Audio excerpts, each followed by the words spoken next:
countdown. 10, 9, 8, 7, 6, 5, 4, 3, 2, 1.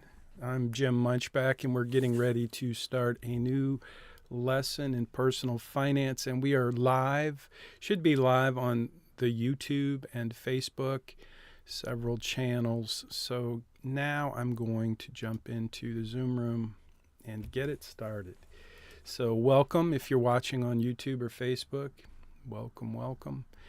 And give me just a minute and I will start the Zoom room. Recording in progress. Recording in progress. So it looks like we've got some folks waiting. I'm going to invite some folks to enter. Welcome if you're in the Zoom room. I'm hoping that we have the link corrected from last week. I know that was an interesting technology glitch. I'm not positive what happened, but it looks like we've got several folks in the room, and so it looks like it's working. Yay, I hope that's so. I am going to ask you to do me a favor. So as usual, if you will chat in that you are here and what time you got here, that's the way we take roll. Welcome this morning. It's about 10:02 a.m. What is this? 13 February, Tuesday, 13 February, year of our Lord, 2024. So thank you, Gavin. Hey, Gavin, will you do me a favor? Would you jump into GroupMe and just see if make sure everybody has the link? I'm going to grab the link. I'm pretty sure everybody does, but let me just copy the invite link and I'm going to paste it into the chat. And if anyone in the GroupMe, can you do that for me, please? Just leave a chat. Let me know if you can do that, Gavin. If not, I'll ask somebody else to do it.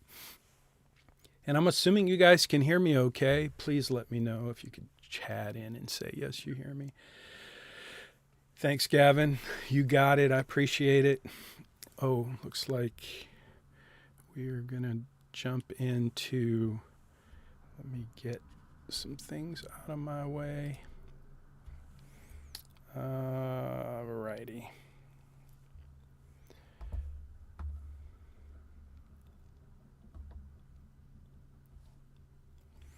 So we're going to start on assignment 5 here in a few minutes. You're going to get to meet Billy and Sally, and I'll tell you a little bit about their story. And I'm assuming I got too many screens. Anyone, Kendall, can you tell me, can you hear me okay? I'm assuming you can. Otherwise, I usually get folks telling me you can't. Okay, cool, thanks. No echoes, no weird noises, I hope. Okay, it's 10:04. I am kind of under the weather. My wife and I are both kind of under the weather. I don't know what it is, but puffy eyes, coffee, itchy throat. We've had some strep throat in the family with little Mr. Caleb, my grandson. So today's going to probably be a short lecture, I'm hoping. It shouldn't take long. We're going to jump into the assignment number 5, consumerism, consumer awareness, Consumers Anonymous. I'm going to introduce you to Billy and Sally. Billy and Sally are the folks. We're going to jump into in fact, I'm going to jump into their financial plan here in a minute. Oh, Billy, let's go, Billy. I meant to have Billy's plan open. This is just a financial plan that I created for our class avatar, Billy and Sally. So you'll get to meet them in terms of their financial plan. I'm going to walk you through their plan and just show you what you will be doing this week in your assignment as we set up the Credit Crush assignment. So Credit Crush is 2 assignments, really. The first one is just to get things set up in your Right Capital financial planning portal. And then next week, you will actually do the Credit Crush assignment. So I'm going to show you how to get it set up so that you are in good shape to do that, to do the assignment for next week. But this week's assignment is really pretty easy. Last week's assignment was the credit report. And many of you shared your credit score with me as well, but the assignment was your credit report. And I encouraged you last week to not only do your credit report right now, which you did, those of you who have Social Security numbers did, and the rest of you did the assignment for how to invest. So, the credit, that was 2 weeks ago, wasn't it? That was week 3. Okay, I'm missing week 4. Week 4 was actually the parental interview, and I'm still grading those, so I'll give you a couple of notes about that. Before I do that, though, let me just get out of here, and we'll talk about this week's class collaboration here in a minute. We should be good time to start. Last week was the parental. Thanks, Greg. I appreciate that. Yeah, I figured that out about halfway through. I was having maybe what you call a Biden moment. I'm not sure if that's an appropriate thing to say. I might get canceled from YouTube for even thinking that. I don't know. But yep, sometimes we forget. Last week was the parental interview, and it is my favorite assignment to read. You guys did a great job. And the class collaboration from last week was about student debt forgiveness. I really appreciated your comments and sharing. I do want to kind of point out, though, this weekly class collaboration, the one that I share in the secret class collaboration. This moment I'm about to share it. Canceled. Gavin, you said canceled. What was canceled? I don't understand. The smiley face, canceled. I'm waiting for a response there, Gavin, because I'm concerned something was canceled. The joke you mentioned, oh, thank you, I'm canceled. Oh, bummer. I feel canceled now. Thank you for clarifying. Hopefully that's, LOL. Good. So, last week's comment, another Biden moment, I guess, student loan forgiveness. I think that was President Biden's idea for the most part. The Supreme Court didn't seem to like it too well, but that didn't stop anybody from pushing forward. I think it's about getting votes. I shared that last week, that if I were in your shoes and I had student loans, I'm just sure I would vote for whoever was offering to help me in any way possible, and that would be a nice help. I paid my student loans off. It took me 10 years to pay off my student loans, and I didn't really have that many student loans, but I didn't make that much money either, and so I just wanted you to know I appreciated your comments. Both sides, lots and lots of comments and some strong feelings, and I really appreciate, mainly I appreciate you guys sharing. And when I talk about sharing, I don't just mean in the class collaboration, but your assignment last week where you shared your stories about your first memories of money and your parental interviews. It's my favorite assignment to read, to grade, and I have several more still to do for those of you who didn't take advantage of the early assignment submission, and it's about half of you, so I still have lots to grade. One thing I want to point out, just as a kind of housekeeping note, is when we do these secret class collaboration ideas, it's really intended to make sure that you're watching the Zoom meetings. I hate to do that, but I've come to believe from experience that at least half the students in this course just don't watch the Zoom lecture. And this is an asynchronous course, and I've asked you all to share how you feel about that, and there are many students who just don't do it, even now. So look for deductions and your assignment submissions if you're not including this class collaboration comment. And here's a little point I want to highlight. Several of you submitted this secret class collaboration, and you just put it in your article, which is fine. I mean, it's not really fine. It's not okay. I did not give you deductions this week for doing that. But moving forward, what I want you to do is treat this specific class collaboration component the same as you treat the others. Most of you who submitted your secret class collaboration comment in the article, instead of posting it, like you didn't post it, you just put it in your article, which made me know you watched the Zoom meeting, which was good. But I tried to give you comments that those comments need to be posted just like the others. And you've done a great job of posting. And I just want to highlight again, the class collaboration elements are just peppered throughout the course and money study group. And my objective for you, my hope for you, my instruction to you about posting on all of those different ones is you don't have to post on all of them. You certainly do not. But I do want you to pick some that are interesting to you and that intrigue you or that help you learn something. And I want you to comment on those and just grab a screenshot, put it in your article, and you should have a couple, 2 or 3 or 4. You can have more than that. Many of you had more than that, but at least a couple of class collaboration comments need to be in each week's assignment. And certainly, for sure, this secret one, which this week I'll talk about what it is. You can see it on the screen if you're watching.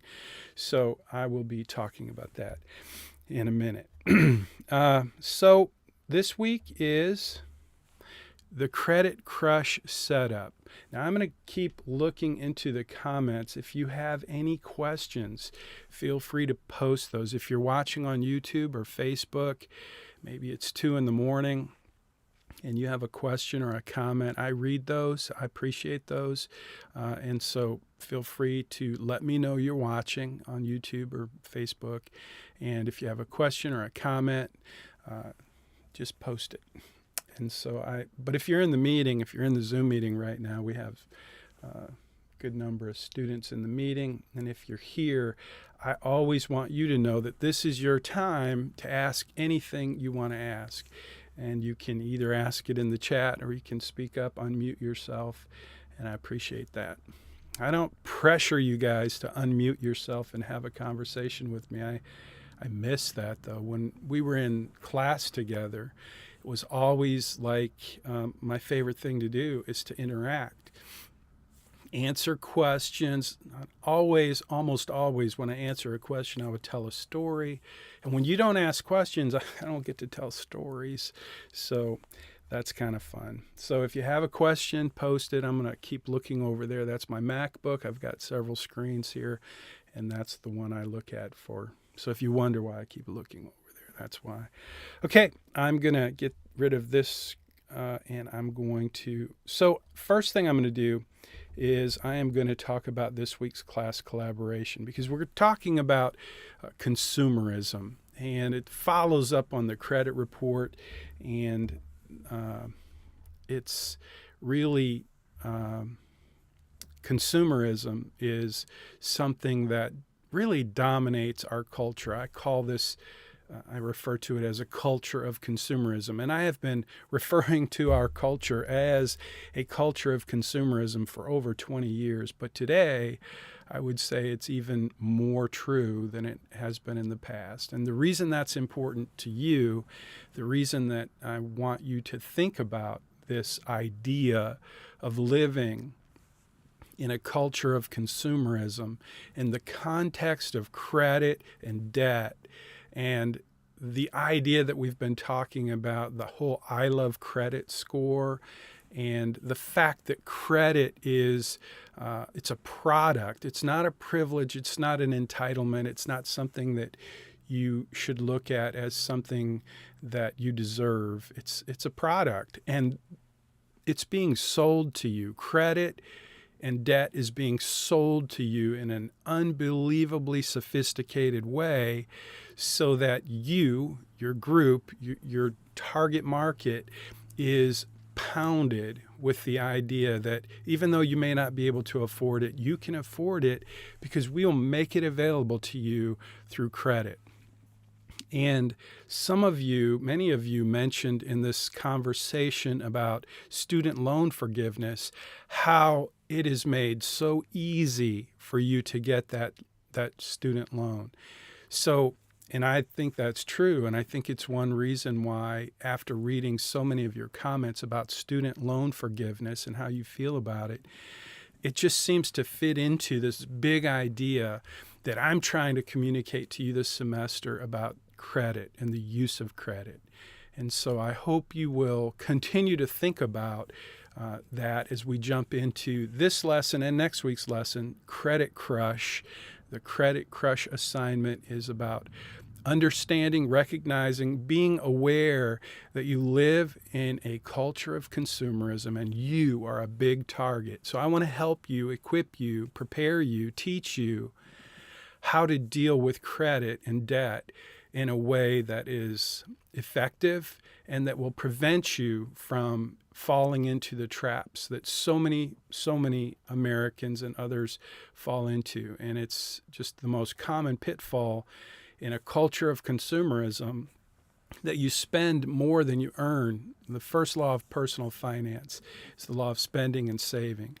And it's all about spend less than you earn so that you can save more for what matters most. So this week's class collaboration is the secret class collaboration is a question that I want you to think about. I want you to talk about. I really want you to really think about the idea of being debt-free. So what does that mean to you? What do you think that would be like for you to be debt-free? Is it something that you have in your life's horizon? Is it something that you want to do, to be debt-free? Or is it something that you've already decided that debt and credit is a part of your financial life and your financial plan to be in debt? So I'm going to tell you a story now.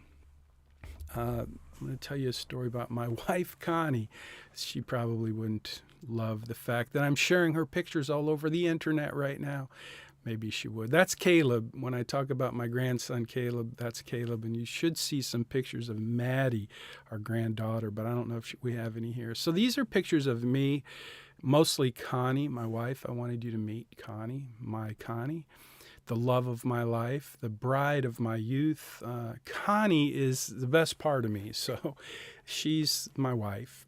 And when we got married, I made pretty good money. I was an auto mechanic. We met in college, and I was making really good money. I was a certified master mechanic. So even as a college student, I was able to make pretty decent money as a college student working as a mechanic most of the time. Sometimes I was without a job. In fact, when we got married December, I want to say 14th. I always forget the date. I think it was December 14th. But the year that we got married, I was working as an auto mechanic in this town, Springfield, Missouri, where we met, where we went to college at Baptist Bible College in Springfield, Missouri. And we were going to get married. And I was working as a mechanic at J.C. Penney. So I worked as a mechanic mostly in retail. I worked at J.C. Penney. I worked at Montgomery Ward. That company's gone bankrupt since. Sears, Goodyear, Firestone. I worked at all these different retail outlets that had automotive service. And it was always easy to find a job because I had certifications and I was experienced. But anyway, I found this really good job at J.C. Penney. It was awesome because they let me work part-time hours, like they let me work nights and weekends. And they had some really awesome mechanics, some older gentlemen. Frank and Bill. They were my mentors, and they were teaching me so much, and it was just a wonderful, wonderful experience for a job. But I had this boss named Dan. He was really a great boss. But I told him I was getting married over Christmas, and I was going to go home for my honeymoon, and I wanted to make sure it was cool to get some time off. And Dan said, no. He said, no, I hired you to be the part-time fill-in to work evenings and weekends, and if you're not here, I'll have to replace you. I'm like, but dude, I'm getting married. He's like, well, that's, you should have thought about that before you, because I hadn't been working there that long. And he was like, no, I hired you to cover for the holiday season because my main guys, my full-time guys, are going to be off. So anyway, came back from getting married, and I was sure, like, no way he'll really do that. But he did. He terminated me. So during college, there was a season of my life as a very newly married dude where I had to go find any job to make ends meet. And I worked at this place that was a nightmare called Vermilion. And it was just, it was depressing. So if you're in college and you're working and you've had trouble finding a job every now and again, well, I can relate. But this woman, Connie, during some season in our life, as we were young, we decided, she helped me recognize that our credit was a disaster. Because I made decent money, I went out and I bought whatever I wanted, basically. And we were buying things that were rent to own. It was super easy to go out and buy, like, we had a dining room set, furniture, living room furniture. And these items, they were very cheap, like first time you buy furniture, you buy cheap furniture. We did anyway. And that furniture was cheap furniture, but we were renting to own. So if you know anything about rent to own, you get cheap furniture for a quality furniture price, which is what I did. I went out, I wanted it, we needed it, so I bought it, put it on credit. And my wife helped me see one day that our credit was just really bad. Not that we had bad credit, we were paying all of our bills, but she was the one paying the bills, and she was noticing something that I want you to notice that is really the reason that the Credit Crush assignment came into existence, is because of this experience that I had with my wife, Connie, when we were experiencing financial disaster. But the disaster was that we had all these credit card bills, and they really weren't credit cards.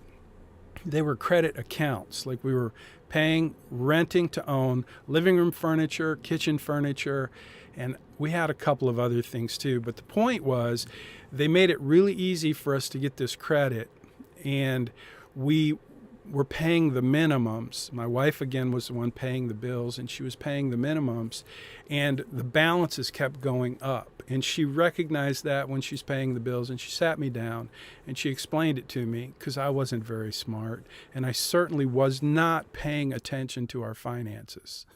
I was not paying attention to the fact that we were not only getting buried in debt, but we were quickly snowballing into debt because we were paying the minimum on our loans.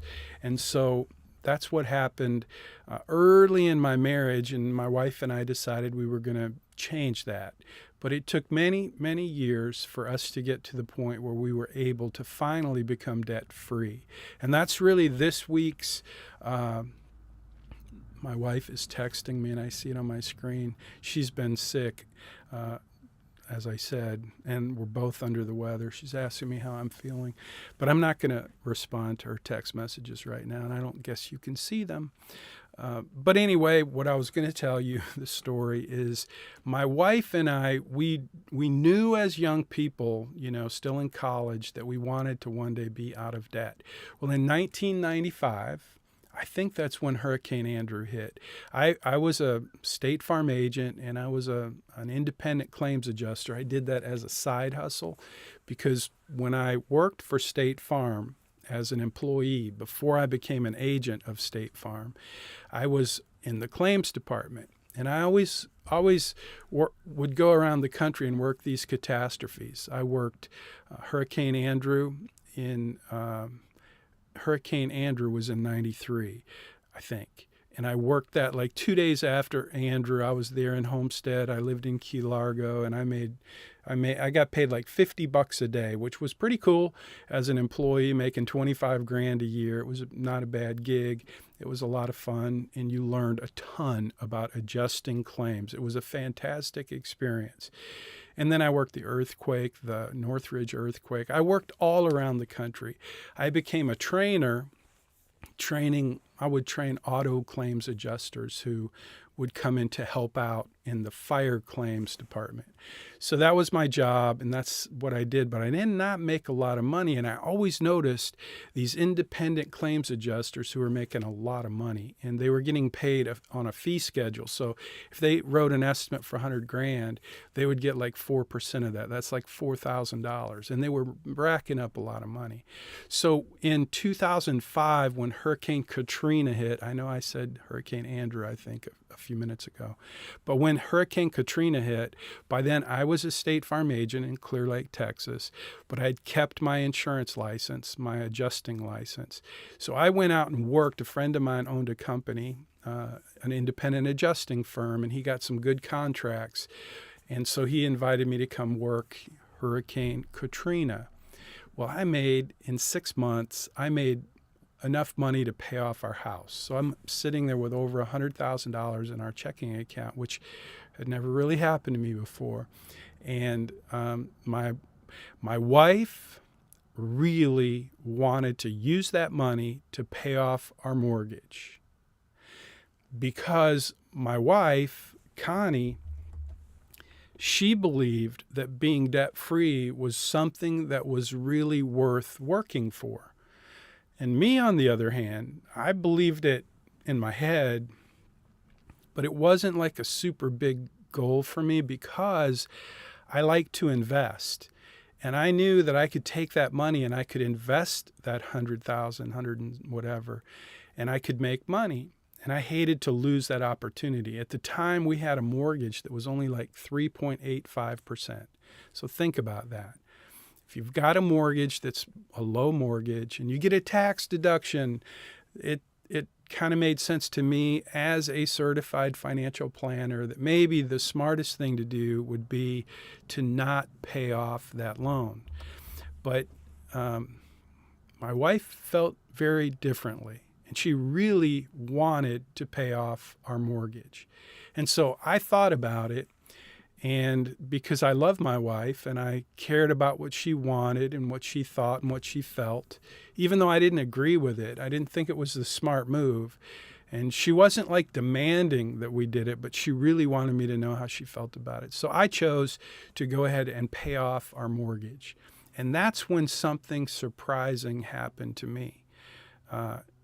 It didn't happen to my wife. She wasn't surprised by it because she knew that being debt-free would give her a sense of freedom, financial freedom, that was something we never had before, because we'd always had, ever since we got married, we always had debt. I told you I had student loans for 10 years after I graduated. Well, by the time 2005, Hurricane Katrina, by the time that came along, we had a mortgage.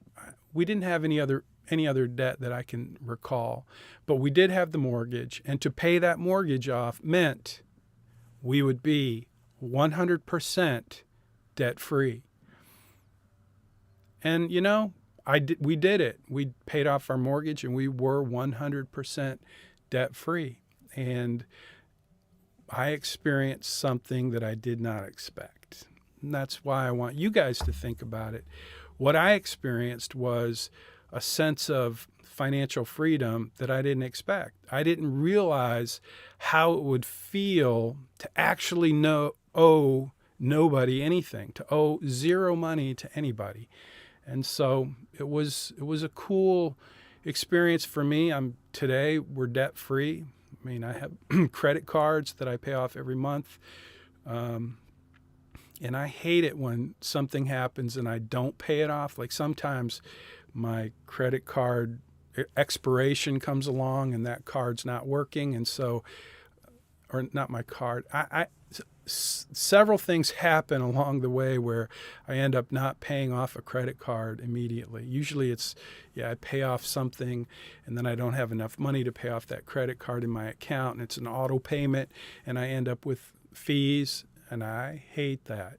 So I usually go back and ask them to forgive the fees, and often they do. But anyway, my point is that being debt-free, it's a way of life. It's something you may not have thought about, something you may not have considered. And in the context of this course, personal finance, in the context especially of the Credit Crush assignment that we're going to talk about here now, I want you to think about what would it be like for you to be debt-free. That is this week's class collaboration question. So that is what I want you guys to think about, talk about, and post your comments. And I know, it could be a one-liner, it could be a conversation you have with yourself or with someone you care about, but that's what I'm going to ask you guys to comment on this week. So thanks for that. Okay, I'm going to jump into, I'm going to get rid of me, and I'm going to turn this into, hold on for a second. I'm going to jump into Billy Bob's plan. So you should be seeing, let me get rid of this noisy banner. So this is a Wright Capital Bayrock financial plan, and you see Billy and Sally. And I usually tell the story about Billy and Sally, but I'm going to let you grab that story from Money Study Group, how I met Billy.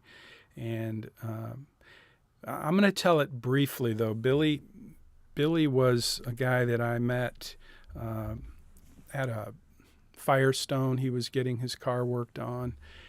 And I'm going to, hold on. Okay, sorry, I had a little something flash up. I met Billy at a Firestone. He was getting new tires on his truck. I was getting work done on my car. And it was the very first semester that I taught personal finance at the University of Houston, and I was getting ready to teach this lesson, and I wasn't really sure. At that time, I wasn't sure about any of the lessons. The big idea of the course had not yet been developed, and anyway, I met Billy, and I was just a curious dude. He was in college. He was going to San Jac. He just graduated from San Jac with a technical degree. So, we hit it off, and I'm getting to know him. And he's driving an F-150 pickup truck, which I happen to think is, in fact, I know if you know anything about the F-150, I wish I had a button where I could push and show you pictures of Ford F-150, the #1 most popular vehicle in automotive history. Don't know if you knew that, but it's true. And Billy owned one. And I always thought if I ever had a truck, I'd want to have one of those. Today, I'm the proud owner of a 2006 Ford F-350. It's not a 150, it's a 350 diesel, because I have an RV that I need to pull, and it pulls it nicely. But at any rate, Billy had an F-150, and he was there to get tires, and I'm asking him, he had a coupon to buy some cheap tires that were on sale at Firestone. And that's when Billy met Sally, because Sally was the salesperson at Firestone. And Billy was going to buy these cheap tires, but Sally helped him understand how much better his truck would look. And in fact, I believe I saw Sally help Billy understand how much better he would look if he put these nice white wall tires on his truck instead of his cheap black wall tires that were on sale. Not only did she help him understand how much better his truck would look and how much better he would look if he upgraded the tires, but she also helped him upgrade the wheels. And so if we were in class together and we were able to look each other in the eye, as I tell this story, I would ask a ton of questions so that you could tell me, what do you think happened next? What do you think happened next? And at the end of the day, that whole story, is quite fascinating, because at the end of the day, what happened is Sally sold Billy.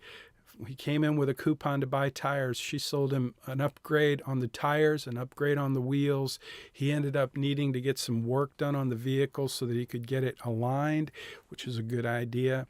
In order to align a vehicle, you have 3 angles.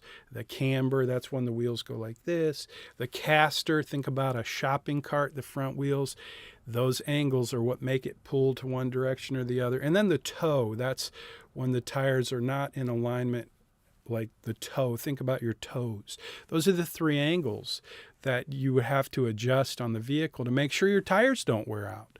And so if you've ever bought new tires and your vehicle's out of alignment, it can chew those tires up pretty quick.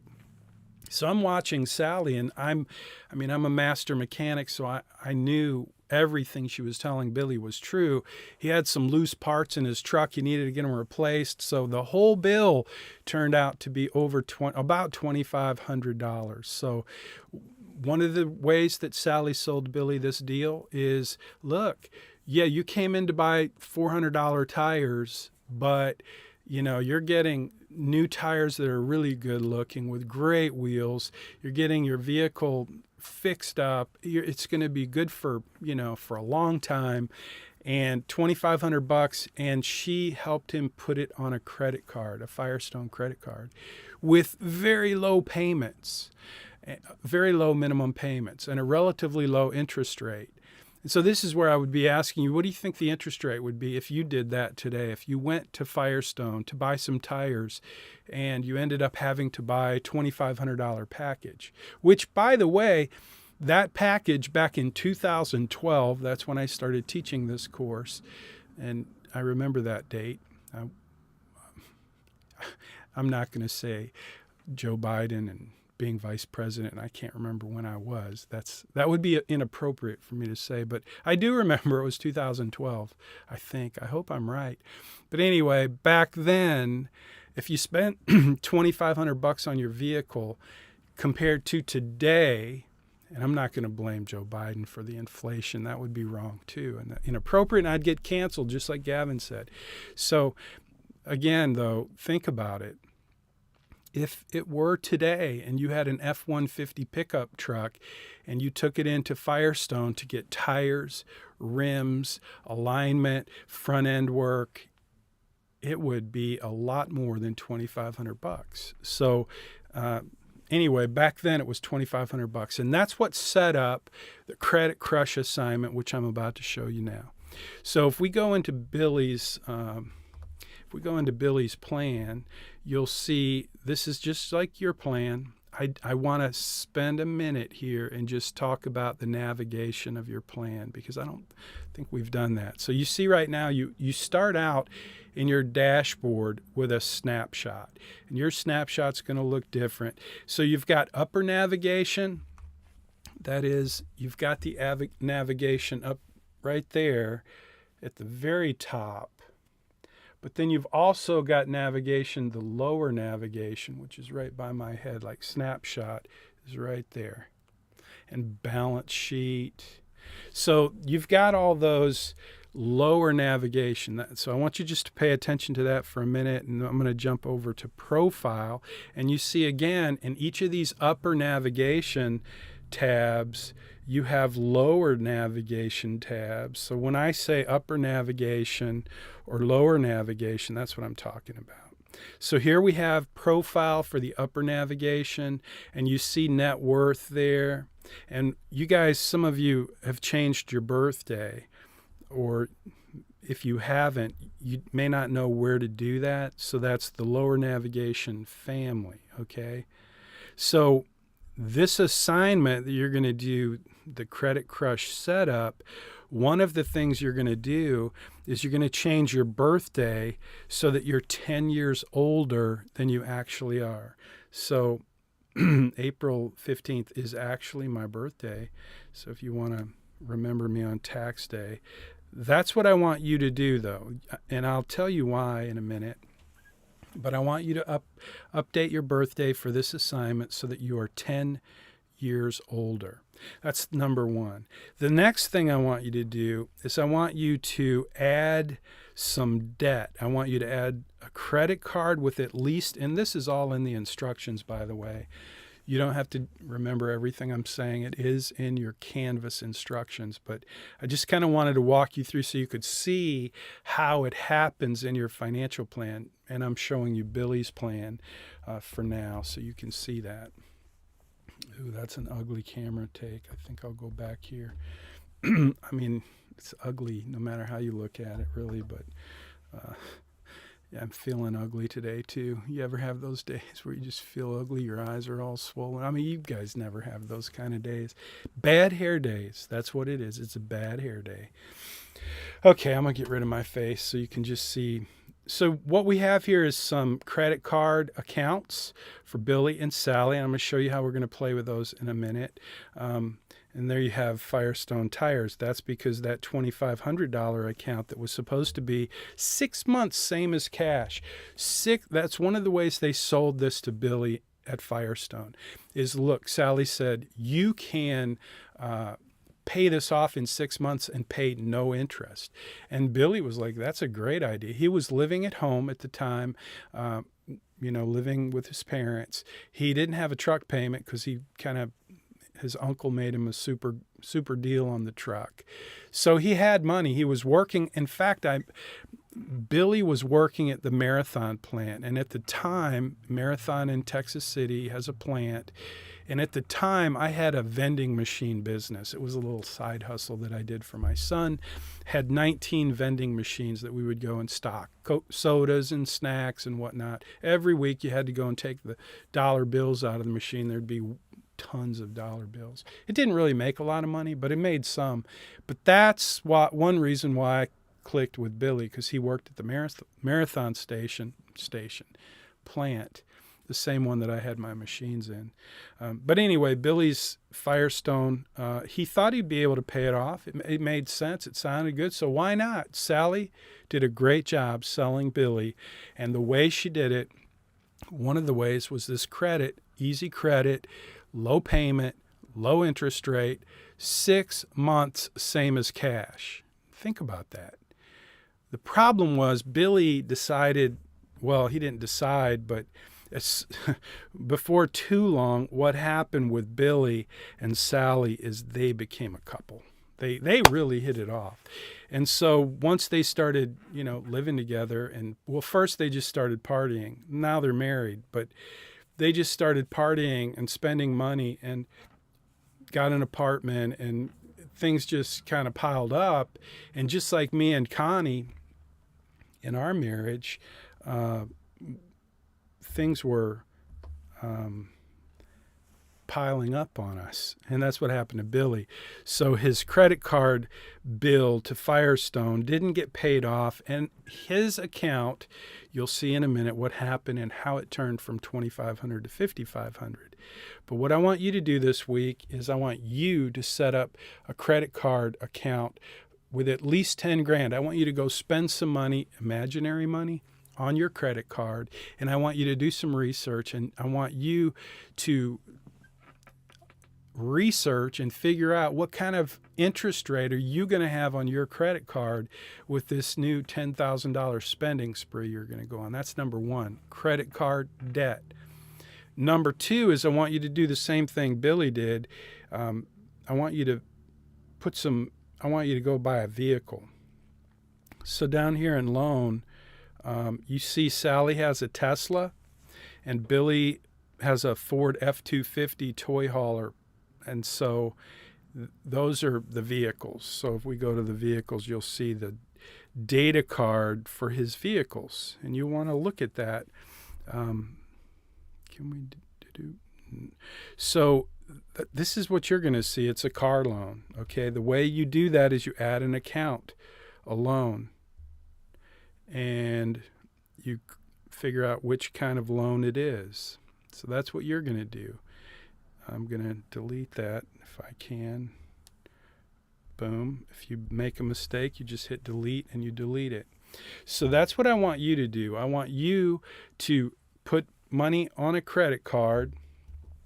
So you're going to spend 10 grand on with a credit card, imaginary, but you have to do a little research and figure out how much interest that credit card is going to charge. And then I want you to do the same thing with an auto loan, and I want you to buy your dream car, okay? The reason we're doing this, by the way, is I want to teach you how to manage credit, and the Credit Crush assignment is all about learning some strategies for managing debt. So if you have no debt, the assignment, the lesson won't work. So don't worry about the fact that you're messing with your financial plan. You can easily go back and put your financial plan back into accurate order with the correct birthday and with all the correct information. It'll be super easy to do. But for now, for the next couple of weeks, and really for the rest of the semester, I want you to start pretending that you are graduated. You've got the job that you really want after you graduate, and you're making the kind of money that you would make if you get the job you really want in your field. So those are lots of assumptions that I want you to take on starting this week. And the way I'm going to know that you're doing that is I'm going to look at your financial plan. Actually, you're going to show me screenshots of your financial plan showing me that you've made these edits, these updates to your plan. 10 years older, you're now making some money. Now I'm going to jump back over here into, so you see I'm in profile right there. Profile, lower navigation, I'm going to go to income. This is where you're going to update your data card for income. And again, you're going to pretend that you're making a salary based on, let me get that out of there. You're going to pretend that you're making the salary that you would make in your the job that you really want to get. So that's where you do that, is you change income. And you don't have to do it this week, but just a heads up, I want you to know that you're also going to be doing some savings. So you're going to be adding a 401k. You don't have to do that this week, but again, this plan, your plan moving forward, and your capstone assignment in particular, is based on you being 10 years older, you've graduated, and so these are the elements that I'm going to be asking you to do. But this week for the setup, I just want you to add 10 years to your birthday, and I want you to add some debt to your plan. 3 things. Number 1 is credit card, 10 grand at least. Go have fun, spend some money. And do a little research to convince me that you know what kind of interest rate you're going to pay on that credit card and what your payment's going to be and what your minimum payment's going to be. You're going to need that when we get to next week when we do the Credit Crush assignment. This is just the setup. Number 2, I want you to go buy a car. Do some research, figure out what car you would really want to buy based on what vehicle you really want to buy. Usually that includes the idea of how far you're going to be traveling for work, which brings up the next big item on this week's assignment, and that is you're going to buy a house. So you'll notice in this loan we have a mortgage, and you're going to have a mortgage, and you're going to have to do a little work to figure out, okay, what kind of house can you afford, making the kind of money that you're going to be making in this imaginary job that you hope you get when you graduate. That's first part of the research for your mortgage.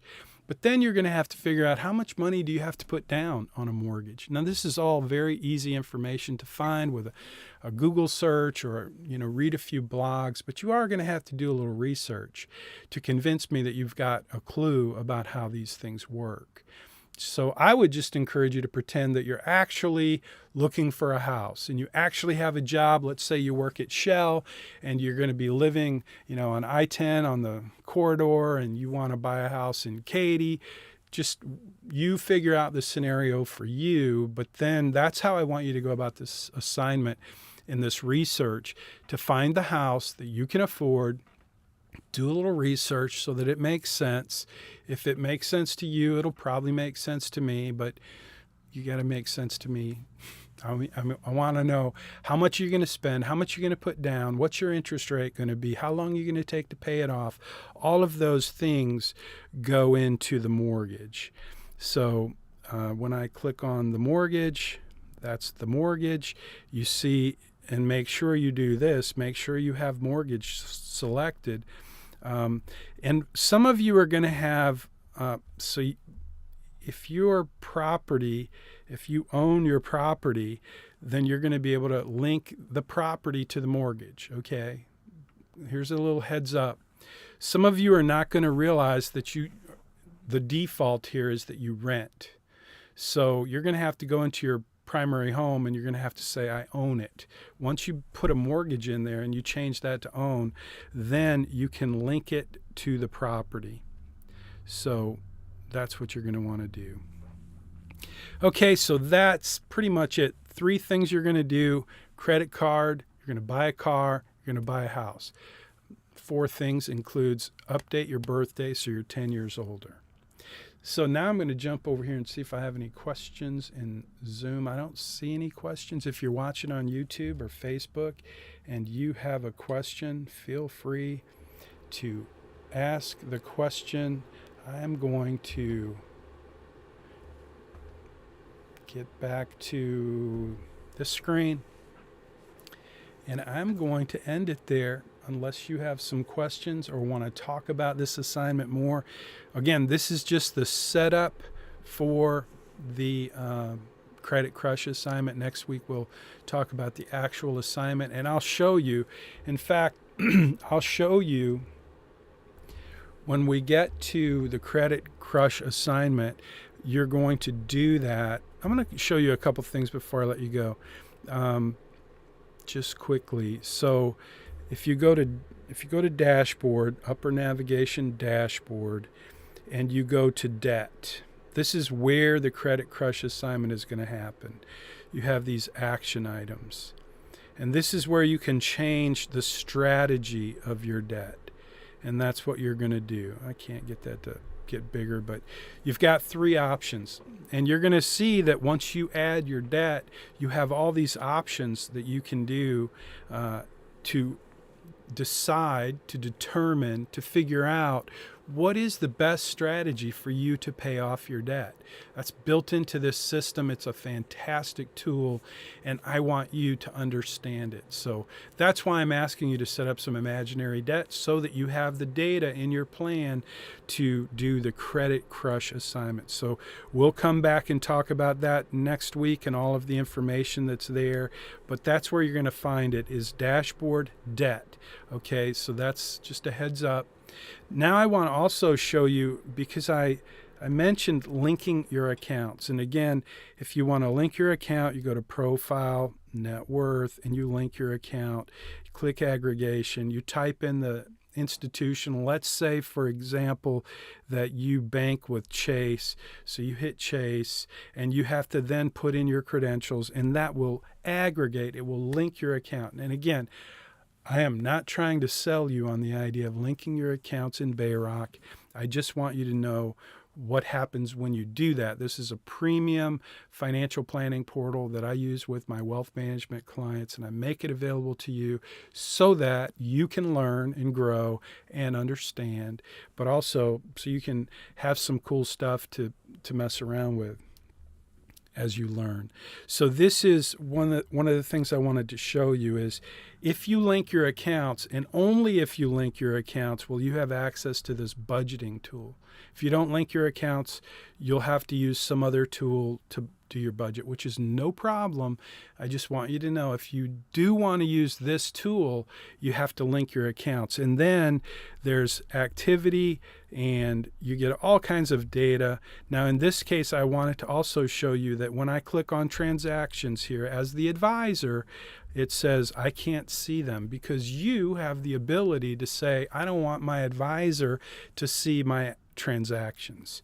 So I can see activity, I can see the overview, I can see that, but I can't see, in this case, I can't see the actual transactions. And you'll recall, just the last thing I'm going to say is you will recall that when you do your spending plan, at the end of the semester, I've asked you to select a tool that you're going to use to track your spending for the whole semester. And I'm going to ask you to show me the data, because I want to hold you accountable for keeping accountable in every transaction and every dollar, every penny that you spend this semester. So if you use Chase or Bank of America, your banking app will capture every single transaction. If you told me you're going to use Excel, I'm saying that's not a good idea. You will not get full credit on that assignment. I'm just telling you, because you'll miss stuff. The student that uses an app to capture every transaction is going to have every transaction. A student who says he's going to use a notebook or Excel or something manual ain't going to have all their transactions. It's just how it is. So good luck with that. I'm not telling you can't do it, but I am telling you will get deductions if you decide you're going to do it that way. So again, if you use the budgeting tool here, you will have access to all the transactions. Whether you use one credit card, two credit cards, a debit card, and a credit card, it'll all come right into the plan, just like it would if you used mint.com. So I don't care what you use. What I do care about is that this semester you keep track of your spending, because I'm going to ask for the transactions so that you can prove to me that you did that. Number two, I'm going to ask you for the categories and a graph of some kind, which you'll be able to do quite easily if you're using an app or if you're using Excel. So that's the data, the graph, and then finally in that assignment, I'm going to ask you to tell me, what did you learn in doing this assignment? So again, don't forget this week's class collaboration. I want you to think about, what would it mean to you to be debt-free? That's your class collaboration, secret class collaboration for this week. So I hope that helps. And let's see, is there anything else that I don't see any questions, no questions. I hope you guys are listening in the Zoom room. Any questions? Then let's say goodbye till next time. See you guys next week. Thanks for being here. I'm going to jump on over and end the live stream. I'm going to